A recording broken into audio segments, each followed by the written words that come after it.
Welcome to Behind the Headlines, the weekly news roundup from Utah Public Radio and the Salt Lake Tribune. I'm Tom Williams. The Church of Jesus Christ of Latter-day Saints prevails as a federal appeals court tosses out James Huntsman's tithing lawsuit. Fear grips Utah's Venezuelans as President Trump orders a rollback of protections. And Best Friends Animal Society offered Provo $1 million to run a trap neuter return program for feral cats. Now the group has rescinded that offer. Joining me today on the program are Salt Lake Tribune reporter Tony Semerad. Tony, thanks for joining us. Good morning. Good morning. Westside Communities reporter Jose Davila IV is with us. Thank you. Thanks so much, Tom. Thank you. And reporter Peyton Harkins is with us. Thank you. Happy to be here, Tom. Good to have you. So let's start with Tony. This is a story that's been ongoing for quite a while now, and a big ruling.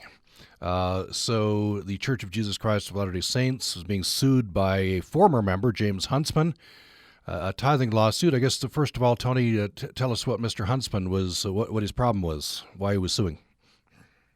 Well, he filed his lawsuit in U.S. District Court when he was living in California in 2021, about a year after he stopped being an active member of the LDS Church. And he was basically claiming fraud on behalf of church leaders. He basically said he had tithed over the years as a faithful member of the church, under the impression that those funds were only used for charitable purposes and fulfilling the church's mission. His lawsuit pointed to statements by church leaders over the years, including former President Gordon B. Hinckley, to that effect. That is, that tithing would not be used for commercial ventures, and specifically not for City Creek Center, the church-owned mall and residential complex in downtown Salt Lake City. And that, in fact, it was subsequently revealed, according to his lawsuit, that the church had indeed spent on those commercial ventures, City Creek and an insurance company. These were based on revelations by an IRS whistleblower, and that was basically the framework for his fraud allegations against the church. He was seeking to recover about $5 million in donations and stock that he had given to the church over the years for tithing. What did the church say? Well, in this particular lawsuit, the church went with, and again, this was in U.S. District Court in Los Angeles, they went with a fairly straight proof of how the money made its way from their reserves to these two commercial ventures. There was about $1.4 billion spent on City Creek and about $600,000 spent on Beneficial Life. And they essentially showed that this was earnings from invested tithing rather than tithing itself. Effectively convinced the judge at the district court level that no reasonable juror would believe that the church had misrepresented those funds.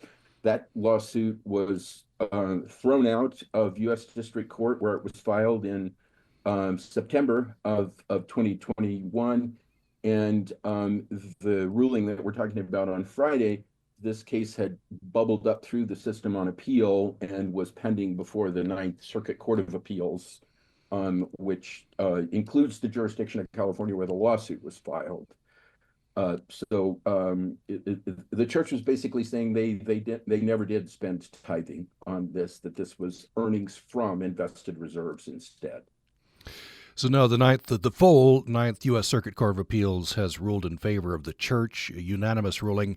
But tell us how different judges on that panel got to that conclusion through different routes. Yeah, interestingly, the Ninth Circuit is viewed as probably one of the more progressive appeals courts in the country. So that unanimous ruling, 11-0, speaks loudly to some in terms of the actual verdict here. Yes, it was 11-0 in the judges all agreeing that the lawsuit should be dismissed. And the threshold there was, what would a reasonable juror believe when presented with these facts? And 11-0, the court found that no reasonable juror would make that conclusion that the church had misrepresented those funds. There were two concurring opinions penned by other judges. The majority of, I believe, six of them went solely with that finding that no reasonable juror would believe this. But then the other five split between two concurring decisions, meaning that they agreed, but they got there via a slightly different route. And four of those five basically said, yeah, you can prove that no reasonable juror would believe this based on these facts. But had this proceeded further, it would have run into major First Amendment challenges, and it would have breached the line, if you will, on church autonomy and religious freedom by putting courts in charge of deciding things that are really best left under the Constitution to religious leaders. So four of them basically said, yeah, we agree with the majority that no reasonable juror would believe this, but be aware that had this proceeded further, it would have become entangled in the First Amendment and the doctrine of church autonomy. And one of the judges, Judge Bumate, on the Ninth Circuit, penned his own opinion that basically said, we can't even look at these questions with regard to this financial transaction and tithing and what was meant and all that sort of thing without breaching church autonomy. And the difference there is whether church autonomy is sort of a gatekeeper on this issue, a sort of a jurisdictional issue. That is, can the courts even touch a question of tithing without getting into church autonomy, or whether it's a sort of a defense later on. That is, it's not preemptively excluded from court jurisdiction. It could be something that as the litigation proceeded, the church could argue. And this third concurring opinion found that church autonomy is just a complete wall, basically, and that the courts could not even broach some of the basic questions here without running afoul of the First Amendment. So a very kind of nuanced set of opinions about this beneath that 11-0 unanimous ruling. So this idea of a church autonomy based on the First Amendment, I guess the idea there is tithing is a religious concept, and the secular world shouldn't intrude it. In other words, religions, churches should have the right to determine what tithing is. Yeah, and this is specific to the context of fraud, right? How do you prove fraud? And one of the ways, each state at the federal level has sort of a slightly different set of check boxes to prove fraud. But part of it is, what did Mr. Huntsman believe at the time that he gave the money? What statements had he based those beliefs on from church leaders? And as you can see, the court would very quickly get into the idea of, okay, what were Huntsman's beliefs and what were the validity of those beliefs? And what did Gordon B. Hinckley mean when he said that no tithing would be used for City Creek? And that would involve delving into religious belief, right? That essentially the courts would be sort of putting religious belief on trial in some way that would violate the First Amendment. And I guess just to nail down what the church is saying, they're saying that, tithing is originally, tithing funds came in, but then earnings and investments that took over from there, and that's what was used at City Creek? That's correct. That's correct. And of course, this entangles Ensign Peak Advisors, the investment arm of the church, which has come under a great deal of scrutiny since 2019, 2020, this sort of massive investment fund that the church had you know, set up, and there is evidence to suggest that it endeavored to sort of hide this fund by the way it filed with U.S. regulators. And yes, indeed, this is where those investment earnings would have been garnered. And, the various documentation pegs that fund at over 100 billion at some point. It seems to be hovering at about 50 billion now, 50 billion and above.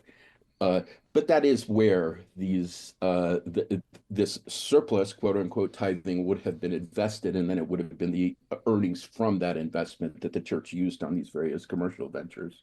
I'm curious about what Mr. Huntsman, his lawyers, had to say about the First Amendment question. Did they weigh in on that part of it?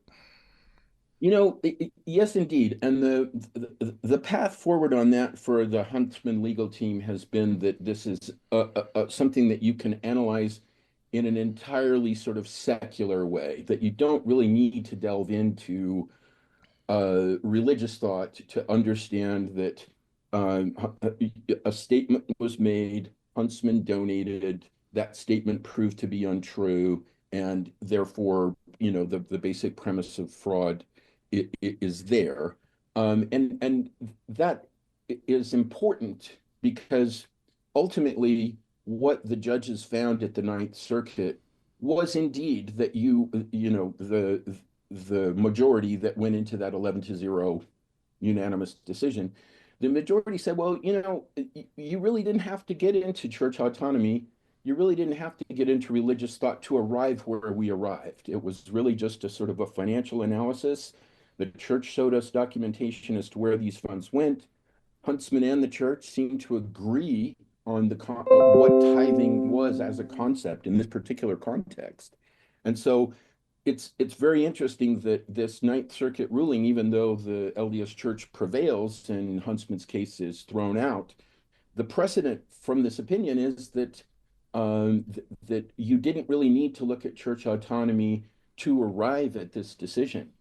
And that's highly relevant now because there's another case, a would-be class action lawsuit that has now been moved to Utah, where you've got plaintiffs from across the country. The last tally was about 9 of them that are suing the church with essentially a very similar argument. That is that the church had argued all along that its tithing was used for charitable purposes, and instead they were investing it in Ensign Peak Advisors. And the judge in that case, which is in U.S. District Court in Utah, has now entered the Ninth Circuit ruling into the court record. And so it's very clear that this 11-0 unanimous ruling, that while it dismissed Huntsman's case, it does find that church autonomy was not the operative factor here. That is now what's called a supplemental authority in the would-be class action case that Shelby has taken up. And he, as some of your listeners might recall, has heard arguments on this would-be class action and is about to rule on his own motion, on the church's motion to dismiss that case. And now this Ninth Circuit ruling has come down and is undoubtedly going to be a sort of a resonant factor in all of this. Do we? I don't know. Can we guess which way that this Ninth Circuit ruling would sway the Judge Shelby? Well, it's interesting that he has entered it into the record as specifically saying that the church autonomy doctrine does not apply. And as we've talked, these concurrence opinions, these sort of sub opinions, if you will, at the Ninth Circuit, are very much aware of church autonomy. So I suspect that the judge will probably seek some additional input, or that at least the church's lawyers are going to be very interested in sort of sharing their views as to how the Ninth Circuit opinion will play into this. So I think that's still to be determined. Now, this Utah case is this? It sounds pretty similar to Huntsman's case, but what are these claimants? What are they saying? Are they saying that the fraud consists of the church misrepresenting, and this is really tithing that's being used? Yes, indeed, and they have pulled in other kinds of donations that are made to the church, specifically fast offerings and just sort of general philanthropic donations in addition to tithing. And in a way, their case is a little bit more, it's framed differently. It points to more sort of generic statements by the church on its website, in websites in various capacities, as saying, oh, all these funds are only used for charitable purposes. But what's interesting is that the underpinnings are very similar. The would-be class action lawsuit is also pegged to the allegations of the IRS whistleblower in 2019. But then this would-be class action also refers to there was a recent U.S. Securities and Exchange opinion, or I should say settlement against the church, where these federal regulators also found that the church had gone to great lengths, it turns out, to hide some of this money, and they were fined by the SEC, both Ensign Peak and the church, for these alleged misrepresentations. And the plaintiffs in the would-be class action have threaded the SEC settlement through their lawsuit as sort of, pointing to that as saying, okay, here's additional evidence that the church was sort of trying to hide these funds. And so, yes, indeed, the class action lawsuit is similar to Huntsman's in some ways, but also significantly different. And so it will fall to Shelby and no doubt other judges to sort of determine just how relevant that Ninth Circuit opinion really is in this case. In this case in Utah, I assume the church is arguing similar argument that this is this is not tithing or other donations directly. This is this big investment fund that we now know is very large has been used. Yeah, that lawsuit it isn't quite so much bound up in this definition of tithing versus earnings on investments. It really has more to do with, what exactly has the church misrepresented in their case. If, the plaintiffs are sort of alleging that, okay, the church was taking surplus tithing and putting it in Ensign Peak. Well, the church is saying that that's just as much part of our religious mission to have a significant reserve, a sort of a rainy day fund to pay for all these things, as anything else. And the church is making the argument that all of that money will eventually be spent on the church's mission. It's not like it's going to line the pockets of church leaders or anything like that. And so Judge Shelby has sort of highlighted that there's a sort of a central question in the class action lawsuit as to whether there's actually some sort of misrepresentation that the plaintiffs are alleging. And I have to say the church's lawyers are also relying very heavily on the church autonomy doctrine, and are basically making the argument to Shelby that courts really can't look at any of this without, sort of breaching that line on the First Amendment. Finally, James Huntsman, does he have any comment on this Ninth Circuit ruling? And I guess his next recourse would be the Supreme Court if they'll take it. Yeah, that would seem to be the case. And the last contact the Tribune had with Mr. Huntsman, he was still assessing this with his legal team, and there's sort of a basic decision as to whether they appeal and whether this goes to the U.S. Supreme Court in a writ of certiorari, I believe is how you say it, a cert, to ask them to take jurisdiction. And some of the legal analysts I've talked to consider that to be pretty unlikely. All right. Salt Lake Tribune reporter Tony Semerad has been telling us about this story. Thank you so much. Oh, thank you. We'll take a break. When we come back, we're going to be talking with Westside Communities reporter Jose Davila IV. Here's the headline: Fear grips Utah's Venezuelans as President Trump orders a rollback of protections. You're listening to Behind the Headlines, the weekly news roundup from Utah Public Radio and the Salt Lake Tribune. More following this.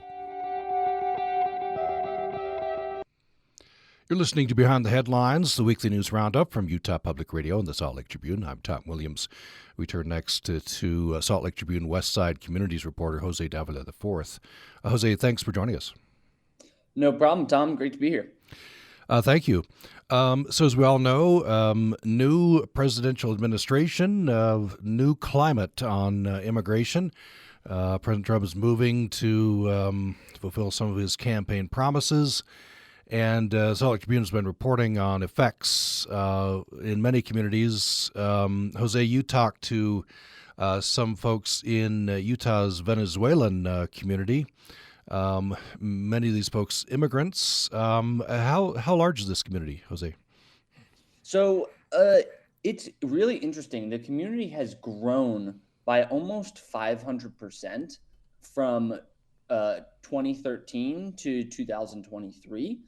So at the moment, there seems to be, the best estimates are about 10,000 Venezuelans. That is people with, Venezuelan heritage as well as folks who have recently immigrated, now live in Utah. Now, you point out the story, there was an influx of Venezuelans, 7 years ago or so, and then a more recent influx. Tell me about these. Yeah, so in around 2017, that was when Utah saw its first wave of people fleeing Venezuela, and that group was more professionals and people who had more ties to the Beehive State. For example, one of the people in my story, Antonio Valbuena, came to Utah in about 2018, and he was a lawyer, and so back in Venezuela. So he was kind of more a part of that professional class. However, in the last 5 years or so, that's changed. Mayra Molina, who's the executive director of the Venezuelan Alliance of Utah, said that now they see more folks that are working class and that have little ties, actually, and don't know that much about Utah. So those folks, she said, they need a little bit more support. No, we should highlight what's happened and happening in Venezuela. A lot of upheaval there. That's the reason a lot of these folks have come. Yes. So a lot of this has started with the rise of Nicolas Maduro to power in Venezuela. He is a dictator. It's generally a socialist government. And so a lot of folks that I talked to for this story, all three of the more recent immigrants that I talked to for this story, fled because of political persecution. Antonio Valbuena's farm was taken by the government. Thederson Jaimes was beaten up by police at a student protest, and he fears for his life. And Jose Chedin Guevara ran a democracy nonprofit, and still does here. And so those three guys were, they were targets, and that's true for a lot of folks. And then there's a lot of folks who've just fled really dire economic conditions as well. In the last couple of years, there have been large reports of shortages in grocery stores, and a lot of folks now work informally, right? So they're selling stuff out of their home because there aren't really formal jobs to go around. So it's a place that's kind of in dire straits, and that's why President Biden had designated Venezuela as a TPS country. Basically, that program is called Temporary Protected Status. It offers refuge to people fleeing really dire situations, offers temporary refuge, and the president kind of has unilateral authority to designate those countries. And so that's how a lot of folks, including Thederson, had kind of arrived in Utah, right? They took advantage of this temporary refuge that the Biden administration was offering. Tell me a little bit more about this temporary protected status, this program. So if you arrive under this program, are you then put on a path to, I don't know, citizenship or asylum, or what are the next steps if you're under TPS? So it really depends. You kind of, what the most basic thing that TPS does for you is that it gives you a layer of protection from deportation. So it's you have to apply for it. Process is relatively simple compared to applying for asylum or becoming a refugee or gaining your citizenship. But basically, you are allowed to be in the United States legally. You can get work authorization, right? So you can work here legally, and so because you have those two things, that makes it easier to apply for asylum. To apply for asylum, for example, you have to be in the country, right? You have to be in the U.S. That could be illegally, that could be legally, but you have to be here. If it's the opposite, if you're applying to be a refugee, that means you are probably staying in a refugee camp or you are staying in your home country in dire circumstances.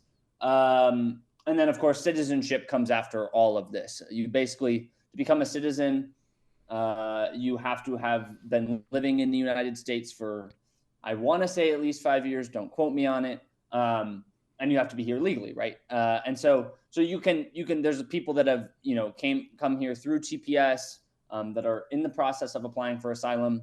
Antonio Valbuena and Thaderson are in that kind of portion of their process right now. But at its bare minimum, TPS just basically allows you to live here so long as that designation is in place and to work. And that's a big deal. So my understanding is that President Trump has not only didn't so much reverse President Biden's order designating Venezuela as a nation under TPS, he's dismantling the whole temporary protected status program. Yeah, Republicans have long held that TPS is being used far too broadly. And don't necessarily want to make these large mass grants of status to people. For example, under President Biden, there was probably around 500,000 Venezuelans that entered the country under TPS and have TPS status.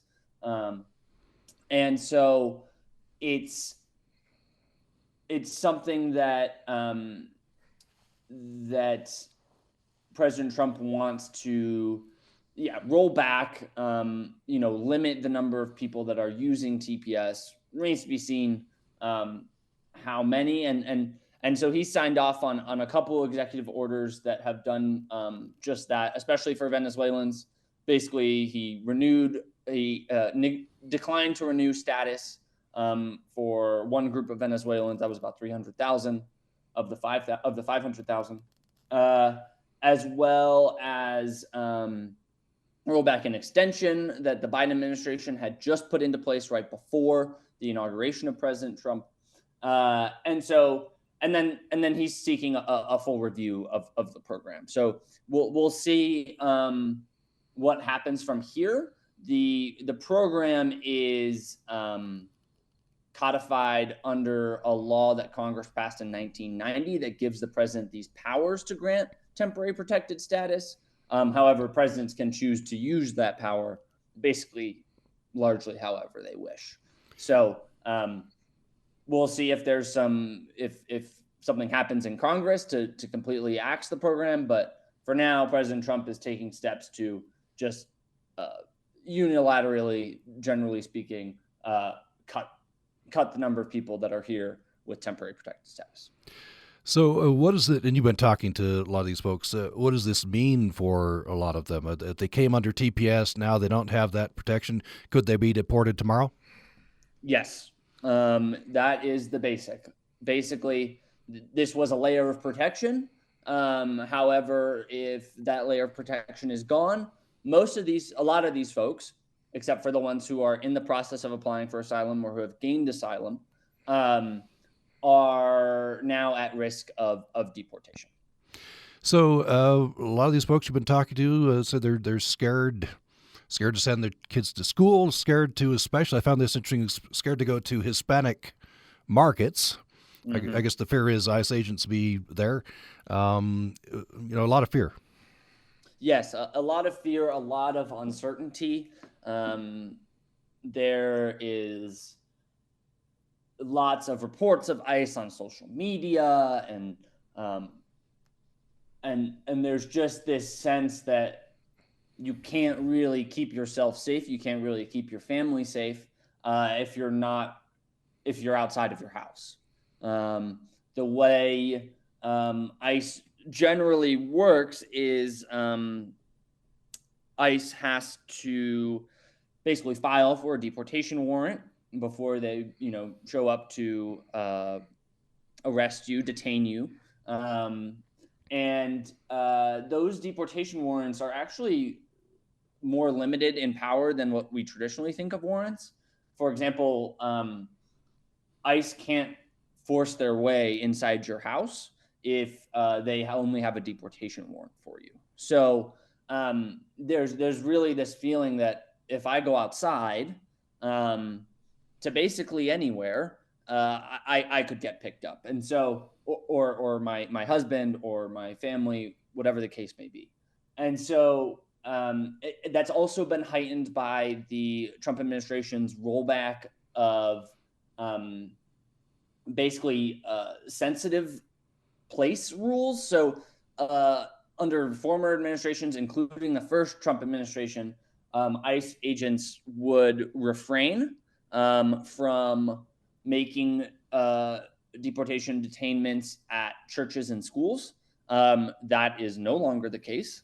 And so even those places, which were generally considered off limits, are now places that people are fearful of going to as well. So it's really changing daily life for a lot of folks at the moment. People are scared to go to work. People are nervous about their status. That, the other part of this is that Trump administration is signaling that it wants to limit legal pathways to citizenship as well, and further. We saw that with the executive order on birthright citizenship that is currently tied up in the courts. But the Trump administration, I think, wants to find ways to reduce the number of immigrants in the country, it seems. And so even if you do have some level of status outside of TPS, I think people are feeling really nervous about that as well. Finally, Jose, I was struck by you talked to several of these folks who run nonprofits. They're trying to help this community. One that you've mentioned, Mr. Valbuena, he tries to help folks, and then he spends a lot of his time up on the Hill talking to elected officials. This quote, you end your story with this. I'll just read this. It really hit me. He said, "We lost a country by not participating," referring to his native Venezuela. "I'm 57 years old. I don't have time to start over." So he believes we need to engage with elected officials and try to change things. Yeah, he said, look, that's something that I want to get Venezuelans involved in. I want to get other Latino immigrants involved in. But this is a lesson for everybody. This is a lesson for the whole country.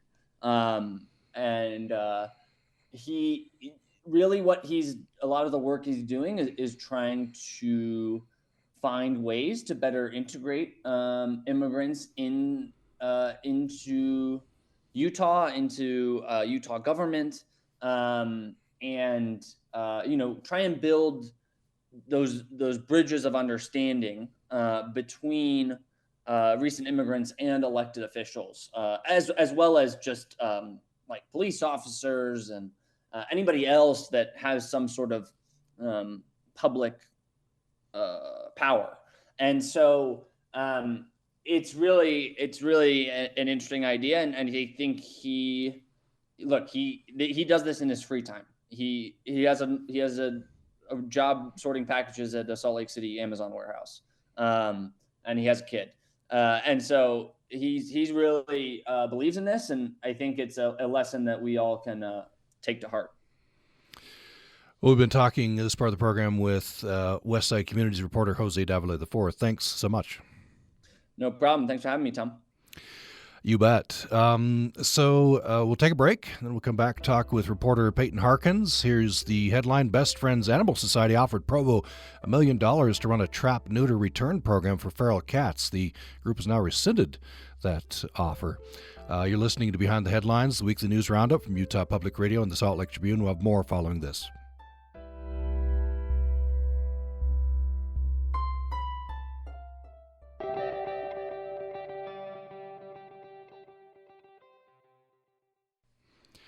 You're listening to Behind the Headlines, the weekly news roundup from Utah Public Radio and the Salt Lake Tribune. I'm Tom Williams. We turn next to Salt Lake Tribune reporter Peyton Harkins. Peyton, thanks so much. Of course. Thanks for having me. So you wrote a story on cats, and it struck me unusual in today's news. But I think a lot of places have trouble with the stray animals, and I think a lot of towns are trying to figure out what do we do with these animals. Yeah. You open your story by saying stray cats are a problem in Provo. Give me a little idea of the scope. Sure. So, and I will say, I mean, stray cats are a problem in Provo, but like you just said, stray cats are a problem lots of places. We as humans have pet cats, and then sometimes people dump those cats, and then the cats survive and create more cats, and so that's kind of the issue down in Provo. And I mean, if you have a house cat that stays inside, you might not be familiar with how destructive these feral cats can be. But I mean, it sounds like, they're doing things like, you leave your garage door open and the cat will get in, and then you don't realize it and you shut your garage door, and then the cat just goes like bonkers inside your garage trying to get out, tearing up stuff, spraying stuff, or they did the example of playgrounds where kids play, cats using that as litter boxes and stuff, so they can become real nuisances. And in Provo, it's upwards of 100 calls every year, sometimes 200 calls every year to kind of get these nuisance cats trapped is what they do now, and they take them to the animal shelter, and then if they don't get adopted, they get euthanized. And so this nonprofit, Best Friends Animal Society, offered Provo a similar deal that they've made with other, municipalities in Utah. But I think actually a little bit more lucrative because Utah County and Provo kind of held out on similar deals for so long. So yeah, they offered them a deal basically to kind of change the paradigm the animal control officers work under with regard to these feral cats. And so the idea was, instead of trapping them, taking them to animal control, if they are taking them to an animal shelter, and then if they don't get adopted, euthanizing them. The idea was, we trap them, take them to, a clinic, get them their vaccinations, get them spayed or neutered, and then return them back to where they were, and so they continue being feral cats, but they can't breed. And the idea is that over time, there will be less feral cats because of this. The TNR, right? Trap, neuter, and return. Yes. So these cats at least are not breeding. Mm-hmm. So has this been successful other places? There's varying levels of success. I mean, it seems like, maybe you don't get a, 50% reduction or something in the number of cats that are, having to be picked up and taken to be spayed and neutered and returned. But you might, like I think Salt Lake County, the numbers they showed me were like from 2011 to 2018, there was like a 16% reduction in cats. There's some, I mean, basically there's conflicting information about how well it works. It seems like it works to some extent, but the reason, that Provo ended up not going for it was because they were skeptical of how effective it would be versus how much, effort they would have to put into it. But it was kind of interesting because the effort they'd have to put into it would be 3 years from now. Best Friends said they would kind of take the brunt of it for the first 3 years, but Provo seemed to be worried about, the work and the funds they would have to do after it, and they worried that it wouldn't be worth all the effort. Are there other reasons? I guess there were meetings about this. Were there other arguments against this? Why Provo was dragging their feet? I guess that's Best Friends Animal Society. I guess it occurred to them, or they decided, Provo's never going to take us up on this, so we'll withdraw the offer. Yeah. So I mean, that's Best Friends' stance on the thing. It seemed like they believed that Provo was kind of stalling, and from Best Friends' perspective, they'd made this offer 1 year ago, last February, and so they'd had up to $1 million of their budget kind of tied up, waiting for Provo to jump on the offer. And Provo, it seems like they're kind of taking their time to evaluate the situation, and it seemed like the holdups were the Provo Police Department, who runs the animal control division. And at that meeting in November, they presented their case Best Friends presented their case at a work session, a city council work session. And they talked about the efficacy of it. They even brought in a former police officer who did this kind of work, I think in like Washington D.C. and maybe somewhere in Nevada. I could be wrong, but regardless, he was the police officer who was skeptical, and then he got into their program, and it was kind of like they brought an example of somebody who was in the shoes of Provo police who had come around, and they kind of maybe hoped that this would sway them. But Provo police also did their own kind of presentation at this meeting, where they found sort of studies or examples that showed that it wasn't as effective. And it seemed like there was also kind of a mental block there, like it was hard for them to understand how they would receive less nuisance animal calls if they were returning these same cats back to where they were. It's like, this is kind of a long game solution. And I will say that Best Friends also said that they would do things like put cat deterrents in people's yards, which can be things like smelly herbs in the dirt to form a perimeter around your house that cats don't like, or even like physical mats so cats can't like scrape up your garden plot, or something like that. But yeah, Provo police brought some studies that showed cats are invasive predators, and stuff like that. And they're like, why do cats get special treatment? Like any other invasive species, we do what we can to eradicate them. What's the difference here? Was kind of their argument. But by the way, what does PETA say about this kind of program, trap, neuter, and release? Yeah, PETA's against it, which Provo kind of, Provo cited that in their response to it, and it was kind of under the guise of like, even PETA, is against this. So you guys are saying this is, you guys being Best Friends are saying that this is a non-lethal, more humane option, but PETA says that this is actually inhumane.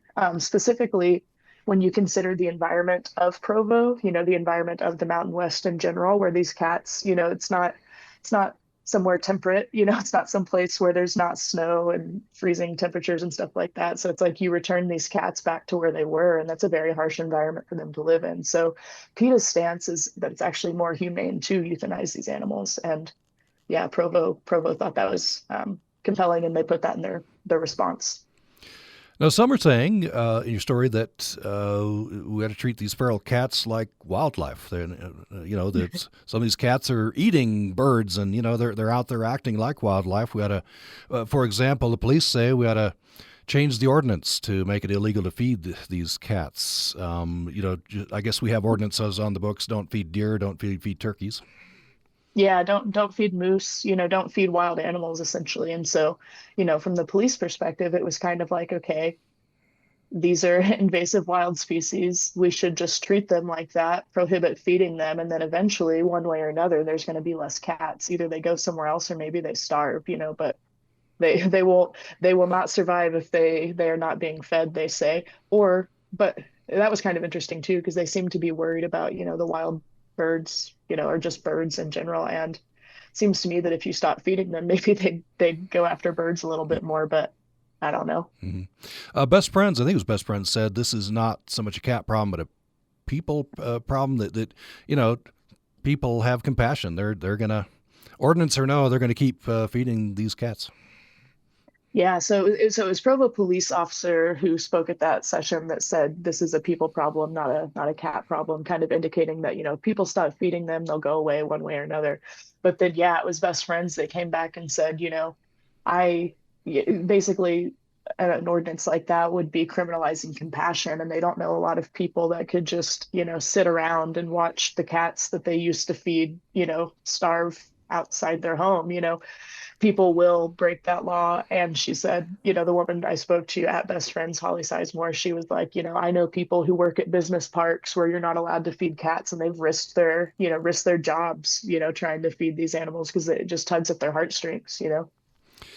In the meantime, the rates of euthanized cats is going up. Give us some of those stats. Yeah, so Provo police take in, hundreds of these cats every year. Like looking at the numbers that Provo PD sent me, it's in the mid 200s every year. Every time they put a cat in a trap or catch a cat in a trap, they take them to animal services, and then from there, the cats, if they don't get adopted, are euthanized. And so from just the South Utah Valley Animal Shelter, specifically cats from Provo, I mean, the numbers of euthanasia have climbed every year. So it's like in 2021, it was like around 100. In 2023, the number was 258. So if those trends continue, and the feral cat populations keep sort of breeding unabated, nothing changes, which is kind of where we're at now. Nothing has changed. It seems to me the trend will continue. The number of cats being trapped will continue to increase, and so will the number of euthanasias, which is, an interesting wrinkle in this story too, is that, last year, Governor Cox said, this is, what did he call it? Basically a year-long initiative to try to make Utah a no-kill state, and even he was behind it. And the big outlier has been Utah County, and obviously Provo would contribute to that. And so, yeah, it seems like for now that's going to remain the case. Utah County will continue being this outlier in kill shelters in Utah until solutions like this are implemented, or other ones.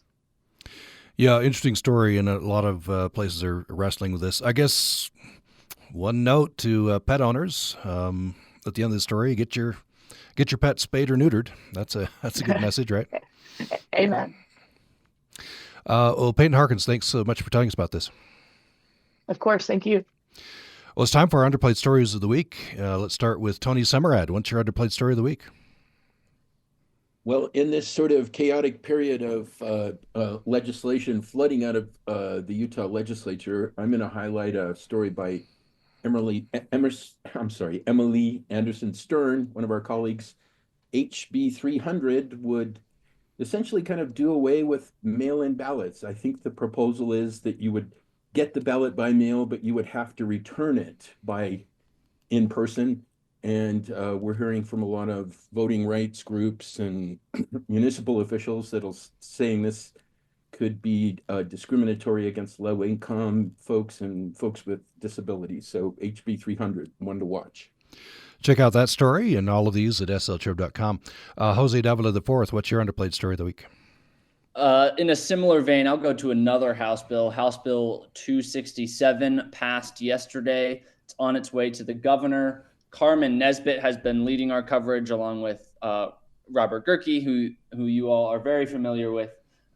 This bill is the anti-public union bill.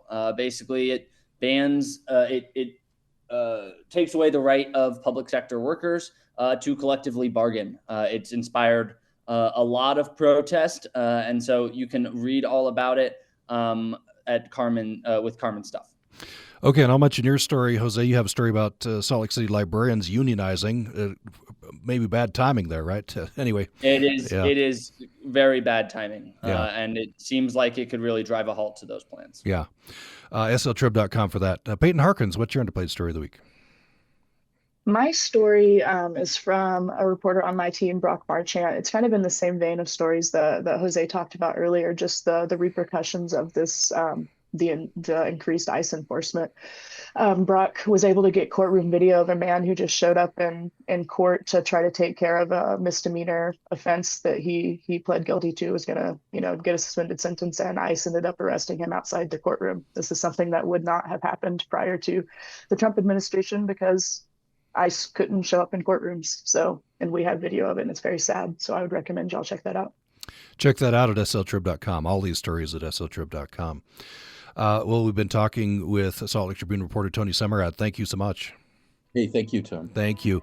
Westside Communities reporter Jose Davila IV. Jose, thank you. It was great to be here, Tom. Thank you. And reporter Peyton Harkins, thank you. Thank you. And you've been listening to Behind the Headlines, weekly news roundup from Utah Public Radio and the Salt Lake Tribune.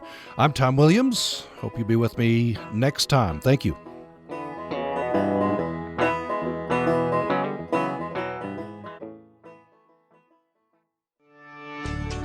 I'm Dr. Anthony Lazarowitz, and this is Climate Connections. Some people get spooked by bats, but Leroy Brandt of Lincoln Memorial University in Tennessee says these underappreciated critters improve people's lives. Bats eat so many insects. So they help control mosquitoes, and on farms they help reduce pests, pollinate crops, and spread seeds. But many bat species are in trouble. A disease called white nose syndrome has killed large numbers. And Brandt says that as the climate changes, warmer winters could disturb their hibernation. Are the bats going to become more active? Are they going to stay out longer in the fall? Are they coming out sooner in the springtime? And if they do, will they be able to find enough food? To study how warming is likely to affect bats in his region, Brandt uses acoustic recorders to detect the sound waves bats use for echolocation. The data reveals when various species are up and foraging for food. The project is in its 4th year of 10 or more, but already Brandt has found that some species are active when temperatures rise just a bit above freezing, which he did not expect. It suggests that as winters warm and those thresholds are crossed more often, some bats may emerge earlier and more frequently, which could further stress these vulnerable animals. Climate Connections is produced by the Yale Center for Environmental Communication. To learn more about climate change, visit climateconnections.org.